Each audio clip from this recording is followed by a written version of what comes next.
Right now, as you're watching this, I want you to take a deep breath, just one. Because what we're about to explore together isn't just another Bible verse you've heard 1,000 times.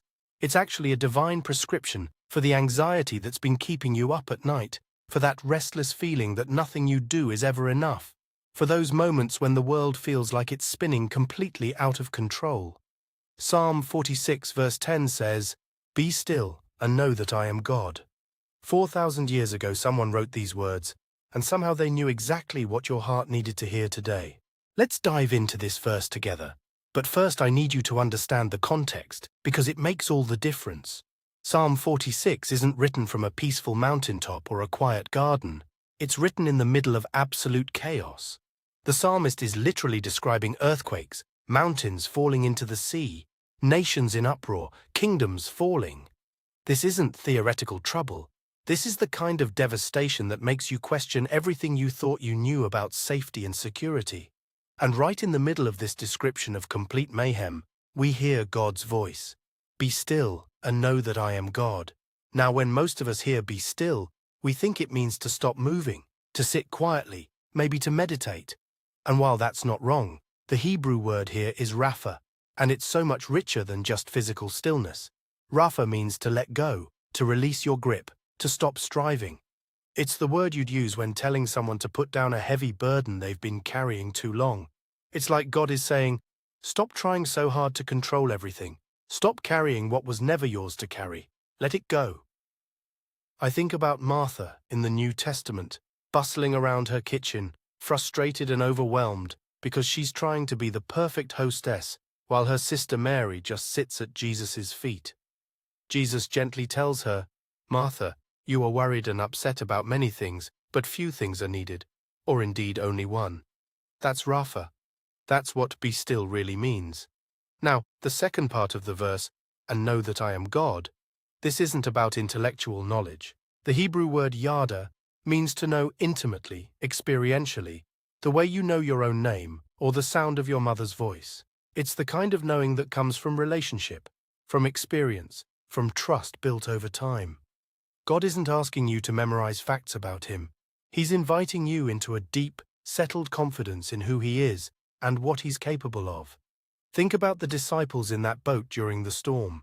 The waves are crashing over the sides. They're bailing water as fast as they can, and they're convinced they're about to die. Meanwhile, Jesus is sleeping peacefully in the back of the boat. When they finally wake him up, terrified and accusatory, "Don't you care that we're perishing?" He simply stands up and says, "Peace, be still."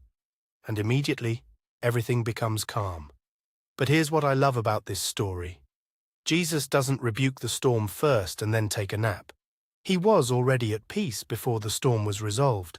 That's the kind of knowing God is talking about in Psalm 46. It's a settled confidence that persists even when circumstances haven't changed yet. I remember reading about a woman named Corrie ten Boom who survived Nazi concentration camps. She used to tell a story about being on a train with her father when she was young, worried about whether she'd have enough courage to face persecution if it came. Her father asked her, "Corrie, when we travel to Amsterdam, when do I give you money for the ticket? 3 weeks before we travel." "No, Papa, you give it to me just before I get on the train." Exactly. And that's how God works too. He gives you what you need exactly when you need it, not before. That's the kind of knowing that Psalm 46 is talking about. It's not having all the answers right now, it's knowing the one who does. But let's get practical for a moment, because I know some of you are thinking, this sounds beautiful, but how do I actually do this when my boss is breathing down my neck, when the bills are piling up, when my teenager won't talk to me, when the diagnosis came back and it's not good news? Here's the thing. Being still doesn't mean being passive. It doesn't mean you stop taking action or ignore your responsibilities. Remember, Psalm 46 goes on to say that God is our refuge and strength, an ever-present help in trouble. He's not asking you to face these challenges alone. He's asking you to face them with him. When King Jehoshaphat faced an overwhelming enemy army, he didn't just sit back and do nothing, but he also didn't rush into battle in his own strength. Instead, he proclaimed a fast, gathered the people together and prayed. He basically said, "God, we don't know what to do, but our eyes are on you." And God gave them a battle strategy unlike anything they'd ever heard. The choir would lead the army into battle, singing praises to God. Can you imagine it? But that's exactly what happened, and they won a complete victory without even fighting. That's what be still and know looks like in real life. It's taking the actions God puts in front of you while releasing your death grip on the outcomes. It's doing your part while trusting God to do His part. It's praying as if everything depends on God while working as if everything depends on you. I want you to think about the phrase, "I am God," for a moment. In Hebrew, this echoes the name God gave Moses at the burning bush. I am who I am. It's the most personal, most intimate name God has ever given us for Himself. He's not just saying, "I'm powerful," or "I'm in charge." He's saying, "I am the God who sees you, who knows you, who has been with you in every valley and on every mountaintop. I am the same God who parted the Red Sea, who brought water from a rock, who turned bitter water sweet, who fed thousands with a little boy's lunch. I haven't changed. I haven't gotten weaker. I haven't forgotten about you." This is why we can be still. Not because our problems aren't real, not because the chaos isn't overwhelming, but because the God who is with us in the chaos is bigger than anything we're facing. So what does this look like in your life today? Maybe you're facing a decision, and you've been obsessing over every possible outcome, playing out scenarios in your head until you can't sleep. Be still and know that I am God might mean making the best decision you can with the information you have, then trusting God with the results. Maybe you're watching someone you love make choices that break your heart, and you've been trying to control and fix and manipulate the situation. Be still and know that I am God might mean loving them well while releasing them to God's hands, which are so much more capable than yours. Maybe you're overwhelmed by the state of the world, the news, the division, the uncertainty about the future. Be still and know that I am God reminds you that God hasn't abdicated His throne, that His plans are still unfolding exactly as they should, that He's writing a story so much bigger and more beautiful than what you can see right now. I think about Mary, Jesus' mother, when the angel appeared to her with news that would turn her whole world upside down. She was probably terrified, definitely confused, certainly aware that this would complicate her life in ways she couldn't even imagine. But her response was incredible. "Let it be unto me according to your word." That's what be still and know looks like.